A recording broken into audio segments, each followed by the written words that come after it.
Spotify has completely revolutionized the way we consume music. In fact, it is the world's largest music streaming platform. So one would reasonably expect Spotify to be drowning in profits. But is that the reality? Well, the reality is that Spotify has never had a profitable year in its history. And in this video, we'll be looking at why this is happening.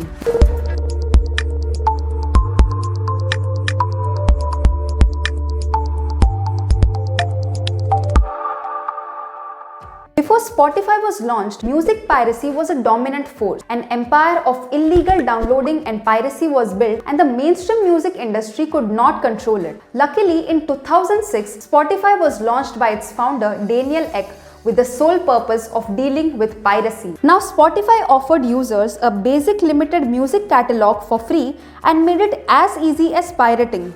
The only difference this time is that the artist would get revenue from each stream. Spotify's free users can stream unlimited amounts of music on their desktop but need to listen to ads every once in a while.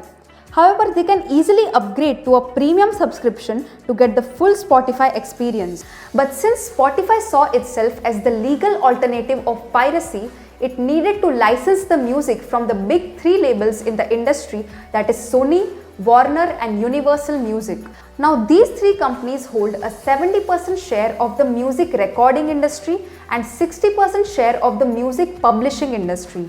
The difference between having and not having any one of the big three's music library is literally life or death for Spotify, which therefore gives the big three significant leverage over Spotify and is the main reason why Spotify has to pay them nearly 70 cents of every dollar it makes, leaving little room for potential profits.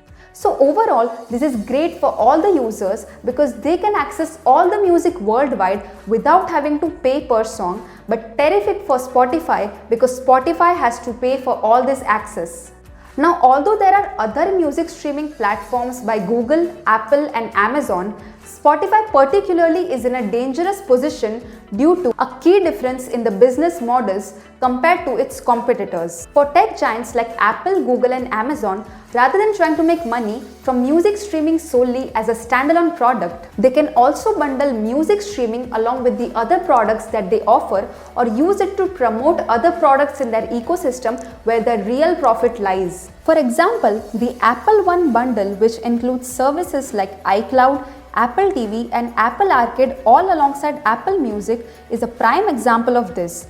By combining all the services together into a bundle that costs only around $16 per month, it's $7 cheaper than having to purchase each of the services separately, creating a win-win situation for both customers and Apple actually ends up making more money than if those customers had just purchased Apple Music on its own.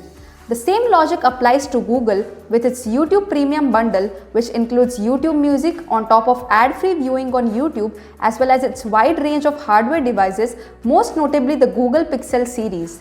And for Amazon, it's the Amazon Prime bundle that comprises of Amazon Music with Prime Delivery, Prime Video, Prime Gaming and Prime Reading all into one package, and of course their flagship Amazon.com e-commerce website.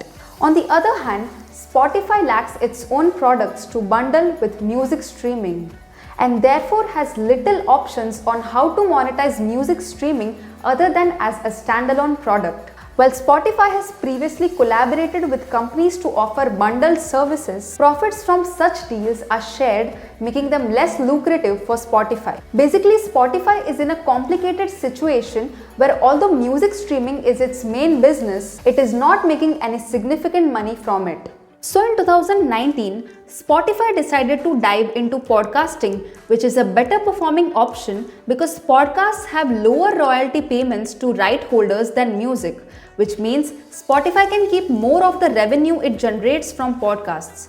Podcasts also allow Spotify to create exclusive and original content that attracts more users and differentiates it from other music streaming platforms. And they also have more loyal and engaged listeners who are willing to pay for the premium content. At the end, Spotify is trying to find its way to profitability while giving a great musical experience to its listeners. And here we come to the end of the video. If you liked my efforts, do hit that subscribe button and share this video with your friends.